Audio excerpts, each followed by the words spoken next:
মালাহরি হরিবল মালাহরি হরিবল মালাহরি হরিবল মালাহরি হরিবল।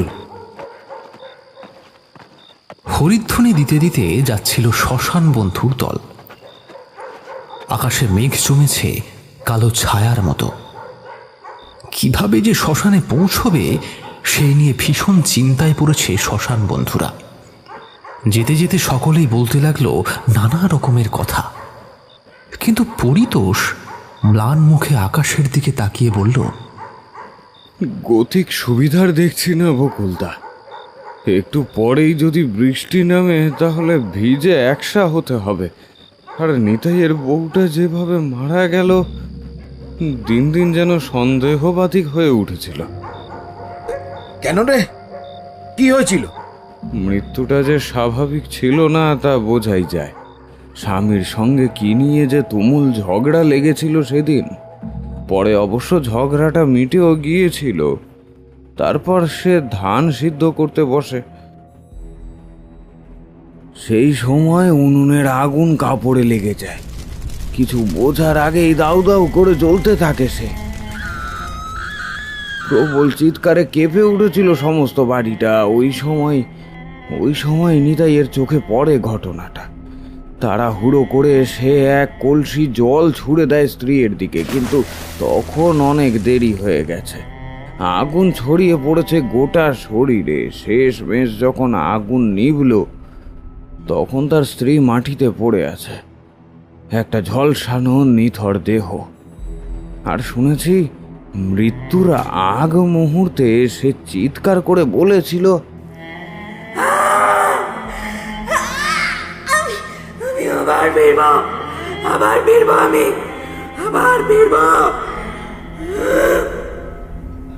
কথাটা শুনেই সকলে ভয়ে আড়ষ্ট হয়ে গেল। একজন চাপা স্বরে বলল, ভাই, এই সময় ওসব কথা কেন বলছিস? যার মৃতদেহ কাঁধে সে যদি কোনো অস্বাভাবিক আচরণ করে, গা ছমছমে পরিবেশ, আমার তো এসব ভাবতেই ভয় করছে। তোরা একটু চুপ কর না। কার্তিক শুকনো হেসে বলল, ধুর বোকা, মরা মানুষ কি আর নড়াচড়া করে নাকি? ওর বউ পুড়ে মরেছে, নিথর দেহ ওটা, ভয় পাওয়ার কিচ্ছু নেই। অন্য একজন আতঙ্কিত স্বরে বলল, তবুও ভয় তো লাগে। পোড়া শরীর দেখলে গা শিউরে ওঠে। আমার তো খুব চিন্তা হচ্ছে। গ্রামের মোড়ল নিজে এলেন না, শুধু আমাদের যেতে বললেন। ঠাকুর আমাদের রক্ষা করো, কোনো বিপদ যেন না ঘটে। ঠিক সেই সময় দামোদর বলল, আরে তোমরা হরিধ্বনি বন্ধ করলে কেন? শ্মশানের ভিতর পর্যন্ত আমাদের হরিনাম করতে হবে। শুরু করো। মালাহরি হরিবল মালাহরি হরিবল মালাহরি হরিবল। দূর থেকে দেখা গেল শ্মশানটা। শ্মশানে প্রবেশ করে ওরা চিতা সাজাবার কাজে নেমে গেল। কিন্তু এই সময় হঠাৎ শুরু হলো তুমুল ঝড়। এই ঝড়ের দাপটে শ্মশানের অনেক গাছ ভেঙে পড়ল মাটিতে। পরিতোষ গলার স্বর উঁচু করে বলে উঠল, এ কি রে বাবা, এ যে ঝড় শুরু হয়ে গেল। এই মনে হয় বৃষ্টি নামবে বলে। এই তাড়াতাড়ি করো। সকলেই তাড়াহুড়োর মধ্যে চিতা সাজাবার কাজে ব্যস্ত হয়ে পড়ল। মাটির উপরে একটা চারপায়া খাটিয়ার ওপর শোয়ানো ছিল মৃতদেহটা।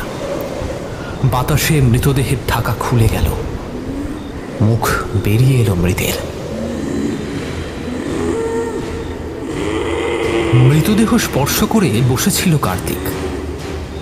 মৃতদেহের চোখের পাতা খুলে গেল এবং সেইখান থেকে বিচ্ছুরিত হতে লাগলো লাল রঙের আভা। তাই দেখে সে চিৎকার করে বলে উঠল, হরি বাবারি, কে কোথায় আছো? আমাকে মেরে ফেললে, হরি বাবারি। সকলের চোখ কার্তিকের দিকে। তাকে চাপটে ধরেছে মৃতদেহটা। পালাতে চাইলেও সে পালাতে পারছে না। শ্মশান বন্ধুরা ছুটে এলো, কিন্তু প্রেতের সামনে কেউ টিকল না। একে একে ছিটকে গেল সবাই। ভয়ে কাঁপতে কাঁপতে পরিতোষ বলল, তখনই বলেছিলাম যে এত রাত্রে এখানে না আসতে, কিন্তু আমার কথা কেউ কানে দিলে তো। এখন যে করেই হোক আমাকে পালাতে হবে। কিন্তু এই সময় চিৎকার ভেসে এলো। কেউ যেন সজোরে বলে উঠল, প্রতিশোধ আমি নিতে চাই। আমার অতৃপ্ত আত্মা গোটা গ্রামটাকে উজাড় করে দেবে। আমার স্বামীও রেহাই পাবে না, দাউ দাউ করে জ্বলবে গোটা গ্রাম।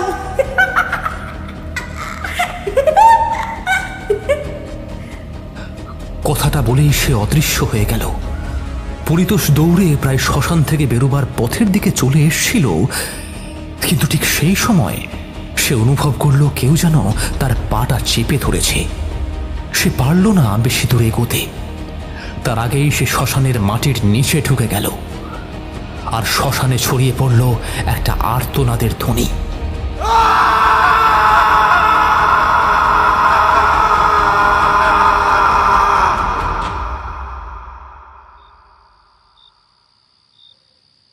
রাতের বেলা সবেমাত্র খেতে বসেছিল নিতাই। খেতে খেতে সে বলল, যাক বাবা, মরেছে, বাঁচা গিয়েছে। সারাদিন শুধু আমাকে জ্বালিয়ে শেষ করে দিত। এই নে নে নে, জোরে জোরে বাতাস কর, হ্যাঁ জোরে জোরে বাতাস কর। তার বোন অনুপমা সাড়া দিয়ে বলল, তা যা বলেছো দাদা, আমার তো তোমাকে দেখে কষ্টই লাগতো। বাড়িতে অমন লক্ষ্মী ছাড়া বউ থাকলে সংসার করা যায় নাকি? কথাগুলো যখন অনুপমা বলছিল, ঠিক সেই সময় বাইরে সদর দরজায় টোকার শব্দ হলো। আর টোকার শব্দটা শুনেই ভ্রুকুটি করল অনুপমা। তারপর বিরক্ত হয়ে বলে উঠল, এই অসময় আবার কে এলো? দাঁড়াও দাদা, আমি দেখে আসি। পায়ে পায়ে এগিয়ে গেল সে, কিন্তু দরজা খোলার সঙ্গে সঙ্গে সে চিৎকার করে উঠল। তারপর দরজার হুড়কো খুলতেই দমকা বাতাসে দরজার পাল্লা দুটো খুলে গেল। চমকে উঠল অনুপমা। নিতাই বাতাসে নাক টানল, তারপর বলল, এ কি পোড়া পোড়া গন্ধটা আসছে কোত্থেকে? ওরে বাবারে, বৌদি তুমি এখানে এলে কি করে? আমি ফিরে এসেছি, কিন্তু মরে যাবার পরেও আমি ফিরে এসেছি। আমার যে হিসেব বাকি আছে। আমি যে কষ্ট পেয়ে মরেছি, আর তুমি এদিকে রসনা তৃপ্তি করছো। এবার তোমার শেষ দেখে আমি যাবো। কিন্তু কিন্তু তুমি তো মরে গিয়েছিলে, তাই না? আমি মরে গিয়েছিলাম, কিন্তু তবু ফিরে এসেছি। এইবার তোদের পালা, তোদের আমি আজকেই শেষ করে দেব। কথাটা বলেই নিতাইয়ের স্ত্রী তাদের পালাবার পথ দিল না। সামনে দাঁড়িয়ে থাকা তার বোন অনুপমার দিকে দুটো হাত বাড়িয়ে দিল। অনুপমা কষ্ট পেয়ে বলে উঠল, দাদা দাদা, আমাকে বাঁচাও। আমার আমার যে কষ্ট হচ্ছে, আমাকে আমাকে উদ্ধার করো। এই এই ও যে ছেড়ে দাও, ওকে ছেড়ে দাও বলছি অনুপমাকে। তুমি কি চাও? হ্যাঁ কি চাও? তোমাদের রক্ত চাই, এই গ্রামের বিনাশ চাই। কেউ তোমরা আমাকে প্রতিহত করতে পারবে না। এই বাড়িতে আমি আগুন লাগিয়ে দেব। অনুপমার গলা চেপে ধরা অবস্থাতেই মূর্তির চোখ দিয়ে বেরিয়ে এলো তীব্র দ্যুতি। এই দ্যুতি গিয়ে লাগলো খড়ের চালে। দাউ দাউ করে জ্বলে উঠল পুরো বাড়িটা। নিতাই হতভম্ব হয়ে বলে উঠল, ছেড়ে দাও, আমি তোমার কাছে ক্ষমা চাইছি। আমি ক্ষমা চাইছি। আমি কিচ্ছু করিনি। ওই তো দরজা খোলা আছে, আমি ওই দরজা দিয়েই বেরিয়ে যাই। প্রাণ রক্ষা করি আগে নিজের। আমি পালাই। দাদা, তুই আমাকে এখানে এইভাবে ফেলে যাস না। তোরা কিছুতেই আমার হাত থেকে পালাতে পারবি না। তোকেও আমি জীবন্ত পুড়িয়ে মারবো। দেখ দেখ কেমন লাগে। আমার যেরকম কষ্ট হয়েছিল, সেই কষ্টই তোকে ফিরিয়ে দিতে এসেছি আমি। নিতাই দৌড়ে ওই খোলা দরজার দিকে এগিয়ে যায়, কিন্তু ওই সময়ই দরজাটা তীব্র শব্দে বন্ধ হয়ে গেল। নিতাই দুই হাতে দরজাটা ধাক্কাতে ধাক্কাতে বলে, খুলে দাও দরজা, দরজা খুলে দাও, আমাকে এখান থেকে বেরোতে দাও। কে কোথায় আছো? আমাদের এখান থেকে নিয়ে চলো। কেমন রাক্ষসী বইয়ের খপ্পরে পড়েছি রে বাবা। হেসে উঠল নিতাইয়ের বউ। তারপর বলল, যতই গলা ফাটিয়ে চিৎকার কর না কেন, এখান থেকে তোকে নিয়ে যেতে কেউ আসবে না। তুই আর তোর এই বোন সকলকে এই আগুন গ্রাস করবে।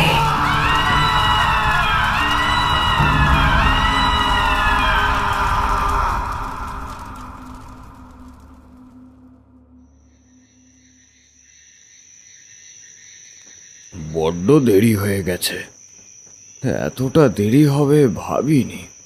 একটাও গরুর গাড়ি পেলাম না যে বাড়ি পর্যন্ত পৌঁছে দেবে। আরে ওই যে একটা গরুর গাড়ি আসছে না? গাড়োয়ান, ও গাড়োয়ান, শুনছো? দুহাত তুলে তপন এগিয়ে গেল। সত্যি একজন গরুর গাড়ি নিয়ে দাঁড়িয়েছিল একটা বট গাছের নিচে। তাকে দেখে গাড়োয়ান বলে উঠল, ও কোথায় যাবেন বাবু? বলছি রহমতগঞ্জে যাবে নাকি? ওইখানেই আমার বাড়ি। বাবু এত রাতে অতটা পথ না যাওয়াই ভালো। তার চেয়ে আপনি যদি আজকে রাতটা কাটানোর একটা জায়গা পান, ও মন্দ হবে না। আর রহমতগঞ্জ তো এখান থেকে কম করে হলেও একটা ক্রোশ পথ। কথাটা মন্দ বলনি। ওইখানে যেতে গেলে ঘন্টা 2 লাগে। বাড়িতেও বলে এসেছি যে ফিরতে একটু দেরি হবে। নিমন্ত্রণ বাড়িতে গিয়েছিলাম। তাহলে চলুন না বাবু, আমি আপনাকে পৌঁছে দিচ্ছি। তাই চলো। গরুর গাড়িতে উঠে পড়ল সে। গরুর গাড়ি চলতে শুরু করলো। একসময় ওরা পৌঁছে গেল একটা বাড়ির সামনে। গরুর গাড়ির দুলুনিতে তপনের ঝিমুনি আসছিল, তাই সে তন্দ্রাচ্ছন্ন হয়ে পড়েছিল। কিন্তু গাড়োয়ানের ডাকে তার ঘুম ভাঙল। গাড়োয়ান বলল, বাবু এইখানে নেমে পড়ুন। সে নেমে পড়ল। তারপর দেখল একটা বাড়ির সামনে দাঁড়িয়ে আছে। সে সন্দিগ্ধভাবে জিজ্ঞাসা করল, এই বাড়িতে কেউ থাকে না? না বাবু, এখানে অনেক আগে একটা পরিবার থাকতো, কিন্তু এখন কেউ থাকে না। আর অত কথায় আপনার কি কাজ? আপনি আজকের রাতটুকু থাকবেন, মাথা গোজবার ঠাই দিলাম। আর এই নিন হ্যারিকেন। গরুর গাড়িটা চলে গেল। হারিকেনুসকে তপন বাড়ির মধ্যে প্রবেশ করল। মুখরিত বাড়ির আনাচে কানাচে ঝিঁঝি পোকার ডাক। বাড়ির ভিতরে ঢুকেই সে বলল, ওই বাড়িতে লোক থাকে না? বলি, বাড়িতে কেউ আছেন? ডাকলো বটে, কিন্তু কোনো উত্তর পেল না। এইবার সে হ্যারিকেনটা রেখে কুয়োর দিকে এগিয়ে গেল। তারপর ভালো করে হাত পা ধুয়ে দাওয়ার কাছে একটা শতরঞ্জি পাতা দেখল। সে শতরঞ্জির ওপর নিজের পুটলিটা রেখে লম্বা হাই তুলল। তারপর বলল, না, এখানেই ঘুমিয়ে পড়ি। সদর দরজা বন্ধ করে দিয়েছি। নিমন্ত্রণ বাড়ি থেকে খেয়েও এসেছি। এইবার একটা জব্বর ঘুম দিই। এক ঘুমেই রাত কাবার করে দেব। ঘুমিয়ে পড়ল সে, কিন্তু ঘুম কিছুতেই হলো না। বিরক্ত হয়ে সে বলে উঠল, দূর, এখানে ঘুমোনো মানুষের কর্ম নয়। মশার কামড়, আর সেই সাথে একটা বিশ্রী শব্দ ভেসে আসছে। দেখি তো কে এত রাত্রিবেলা শব্দ করছে। সে উঠোন পেরিয়ে চলে গেল শব্দের উৎস ধরে।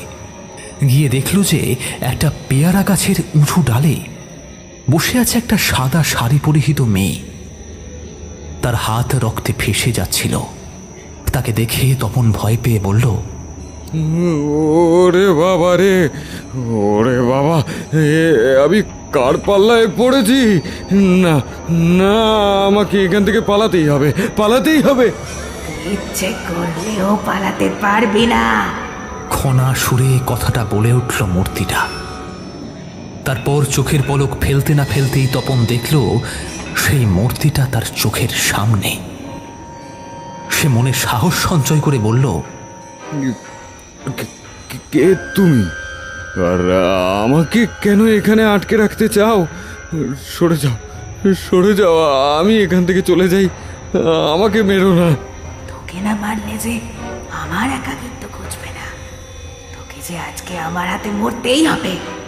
সে আর কোনো কথা না বলে বেরিয়ে দ্রুত পেছন দিকে দৌড়াতে থাকে, কিন্তু বেশি দূর দৌড়াতে পারে না, কেননা তার আগেই তাকে চাপটে ধরল ওই মূর্তিটা।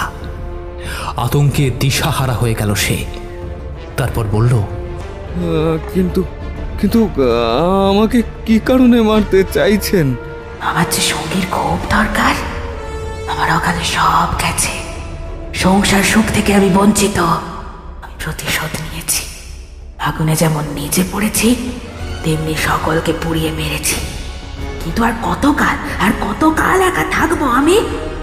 তাই তোকে আমার সাথে থাকতে হবে, চিরকাল আমার সাথেই থাকতে হবে। এইবার ওই মেয়েটা অট্টহাসি করে উঠল।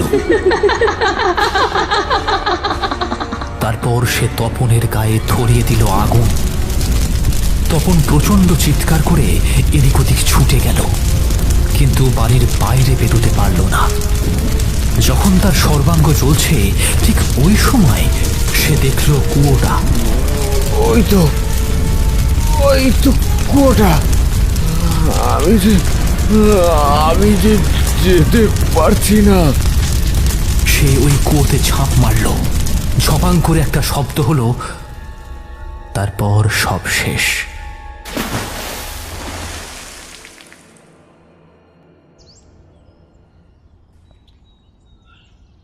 পরদিন সকালে পুকুরের মাছ ধরতে যাচ্ছিলেন বৃদ্ধ হারাধন খুড়ো। তিনি সেই পোড়া বাড়ির পাশ দিয়ে যাওয়ার সময় দেখতে পেলেন একজোড়া জুতো। তা দেখে ভ্রু কুঞ্চিত করে তিনি বললেন, আরে, এখানে এই জুতো জোড়া কে রাখলো? এখানে তো কেউ আসে না। তাহলে আর দেখছি দরজাটাও হাট করে খোলা। আগে গাঁয়ের লোকজনকে ডেকে আনি বড়। খুড়ো গ্রামে ঢুকে ঘটনাটা সকলকে জানালেন। তখন শম্ভু হেসে উঠল। তারপর বলল, খুড়ো, তুমি বলছিলে জুতো দেখেছো ওই পোড়ো বাড়ির সামনে। ধুর, ওই বাড়ি তো অভিশপ্ত। নিতাইয়ের বউ আগুনে পুড়ে মরে যাওয়ার পর কেউ সেদিকে যায় না।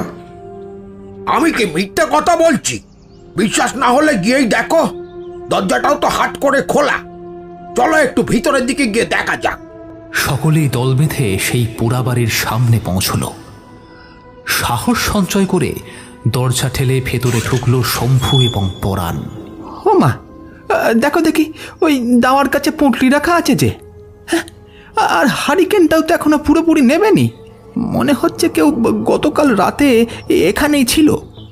ওরা যখন গতকাল রাতে কে এসেছিল তা নিয়ে জল্পনা কল্পনা করছিল, ঠিক তখনই মণিময় ছুটে এসে চিৎকার করে উঠল, খুড়ো, ও খুড়ো, আরে তাড়াতাড়ি ছুটে আসো কুয়োর কাছে।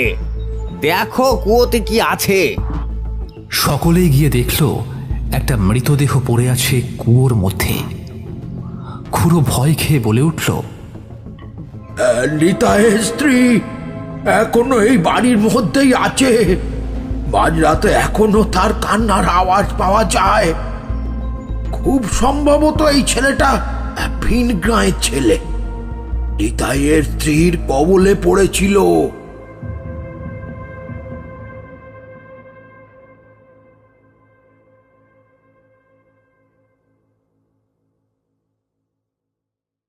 আমাদের এই গল্প যদি আপনাদের ভালো লেগে থাকে তাহলে অবশ্যই লাইক করবেন এবং শেয়ার করে কমেন্ট করতে ভুলবেন না। যারা চ্যানেলটিতে নতুন তারা অবশ্যই সাবস্ক্রাইব করে পাশে থাকা বেল আইকনটি টিপে শুধু নোটিফিকেশন বাটনটি অন করে দিন, যাতে আমাদের গল্পের পরবর্তী আপডেট সবার আগে আপনার কাছে পৌঁছে যায়। ধন্যবাদ।